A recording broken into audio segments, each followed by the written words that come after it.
how are you today? Welcome to day 18 of Accelerate to Awesome. I'm so excited that you are still hanging in there and following this series. And I really hope you are doing the work, because unless you do the work, as we know, nothing is going to change.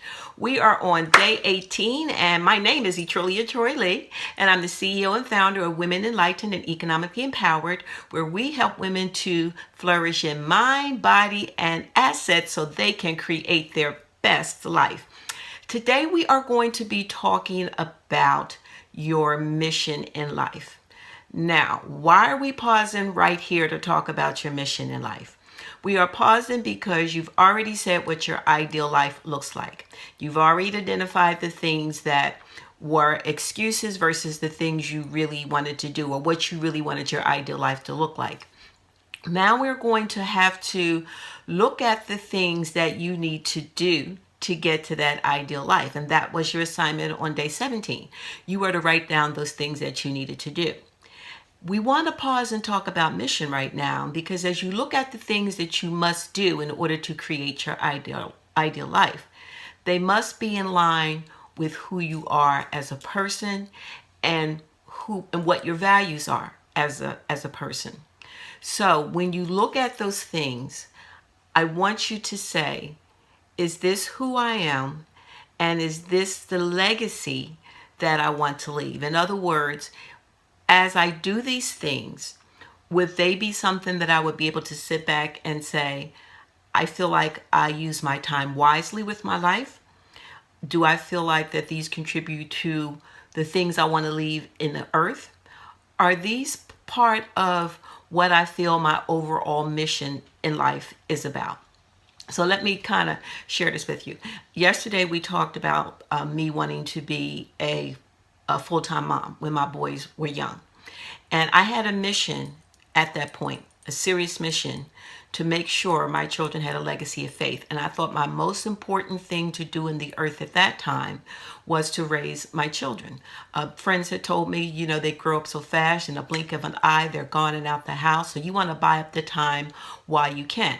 And that's what I really, really wanted to do. So my main mission at that point was to make sure that I saw my children in heaven.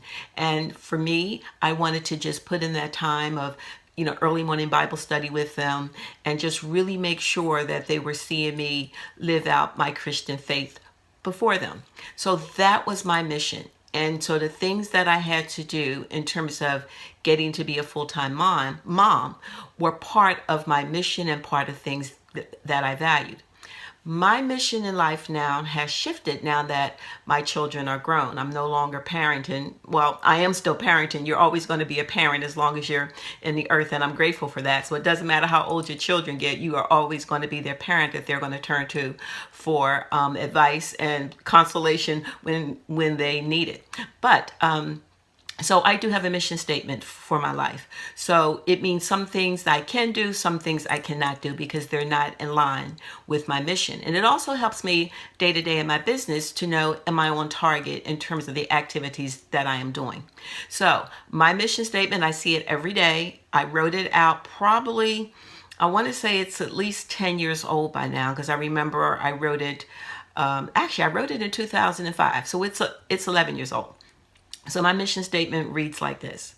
My mission in life is to love the Lord my God with all my heart, soul, and mind, as evidenced by a life of service to others and a reputation of integrity, and to impact the lives of others by sharing truth.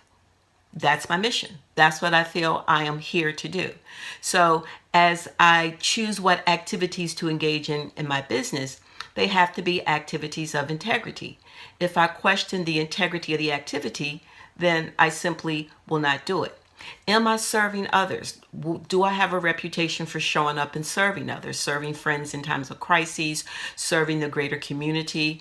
A part of our initiative at Women Enlightened and Economically Empowered is we do a double tithe, the 20% give back to feed hungry children. Am I serving others? Will there be a legacy of me serving others? Absolutely. Will there be a legacy of me serving in my church? Yes, I take that very, very, very, very seriously. Will there be a legacy of me impacting the lives of others by sharing truth? Sure, because that's what I really spend my time doing. I spend my time educating people on holistic health issues, and that's that teacher in me. So, as you look at the things that need to happen in order for you to create that ideal life, when you get clear on what your mission is, and again, your mission can change. You don't always have to have the same mission in your life. I had one mission earlier, now I have a different mission now. We want to make sure that these things are aligned with your values and aligned with what you feel your overall mission in life is. And maybe if you've never thought about your mission in life, I would encourage you to Google or to email me through the contact form at womentriple.com and ask for some ways to think about what you really feel you are about as a person, to get very, very clear on that. Because while you may have created this ideal life, we don't want you running off trying to pursue that if it's not really aligned with what you feel your overall mission should be. I hope that makes sense.